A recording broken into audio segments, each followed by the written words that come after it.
Now in this lesson we're going to have a look at variance. Now you may have come across variance or standard deviation in your statistics courses that you've been through. And if you haven't, you're about to do it now in probability distributions.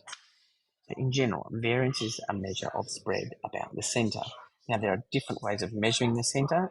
Specifically, variance is a measure of spread about the mean.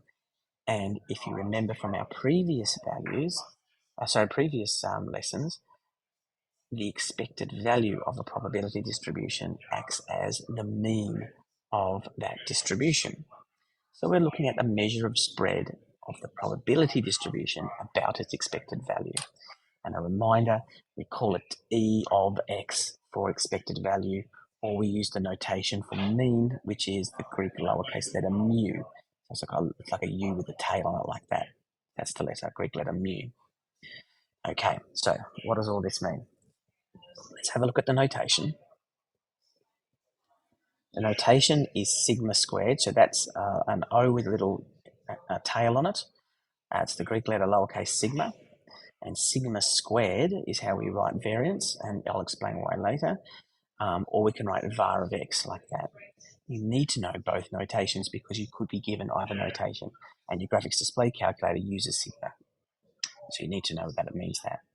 Now the way we calculate variance is we take the expected value, and for each item in the expected value, we're going to go x minus mu. So x minus the expected value, and then we square it, each item. And we'll see that in practice in a second. What this does is the following. I'll try and keep the conceptual stuff to a minimum because you don't really need to know how to do this. It's just a matter of understanding. Now the x minus mu bit, this bit here, this basically measures how far away. It's a difference, right? So it basically says for each score, how far away is it from the expected value mu? How far away is it from the mean? That's what that does. And then the whole thing is squared.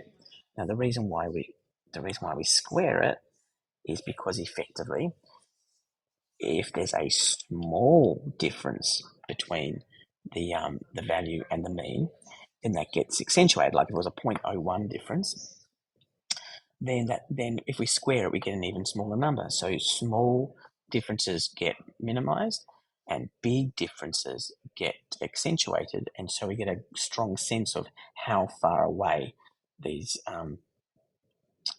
values are spread across the probability distribution. Okay, so that's kind of why we do it. Now, there's an alternative calculation, and this is the one we're going to use. It's var of x. Okay, so the variance of a distribution is given by the expected value, where we square the x, the discrete variable,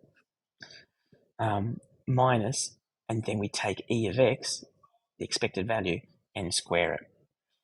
Okay, so it's a nice simple little formula. And why does it work? Well, if you see the textbook, there's a little proof for it. So if you're keen for that kind of thing, then you can go to the textbook and read the proof for yourself. It's not a hard one, and it just uses some of the expected value arithmetic that we did in the previous lesson. Okay, so let's get down to the brass tacks. How do we do it? This is example 9 from the textbook. We have these values here with probabilities here. So standard probability distribution table. How do we work out the variance? Step 1. I'll go to black. We work out e of x because we'll need it. So that's 0 times 0.08 plus 1 times 0.18 plus 2 times 0.4 plus 3 times 0.34. So you can do that on your calculator and you'll get the value 2. Then let's work out e of x squared because that's actually pretty easy. We just square e of x. That's 2 squared, which is equal to 4. And we could write that as mu squared as well. Okay, that's what that is. So that's that bit done. Thirdly, we work out of E of x squared. E of x squared is going to be 0 squared multiplied by 0.08 plus 1 squared, which is 1, multiplied by 0.18 plus 2 squared multiplied by 0.4 plus 3 squared multiplied by 0.34. Again, a calculator operation. You put all that in. So I hope you can see what I've done there. I've effectively just squared the x values here, and the probabilities have remained the same. So we do that, and we get 4.84. So now we can say sigma squared, which is the variance, is equal to 4.84 minus 4, and that is equal to 0.84. So we can say that this probability distribution has a variance of 0.84.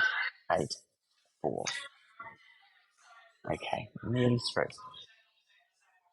Standard deviation is the one that goes hand in hand with variance.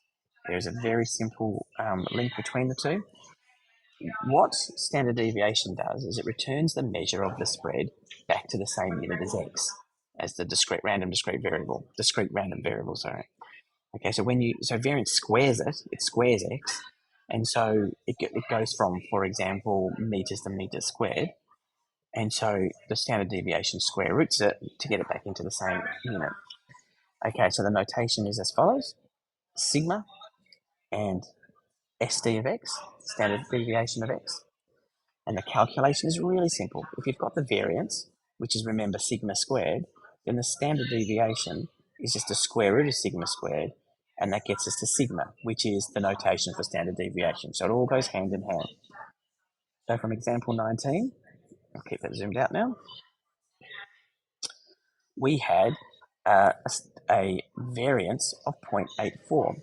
So the standard deviation, which is sigma, is the square root of 0.84, and that is equal to 0.9165. And what we'll do in future lessons is get you to interpret what that basically means. Obviously, the bigger the number is, the more spread apart the distribution is. But we'll look at it in more detail later. Okay, that's it for this video. Exercise 13D, questions 9, 10, 15 and 17. They're worth doing all of those. Have a crack at them and ask plenty of questions if you're not too sure.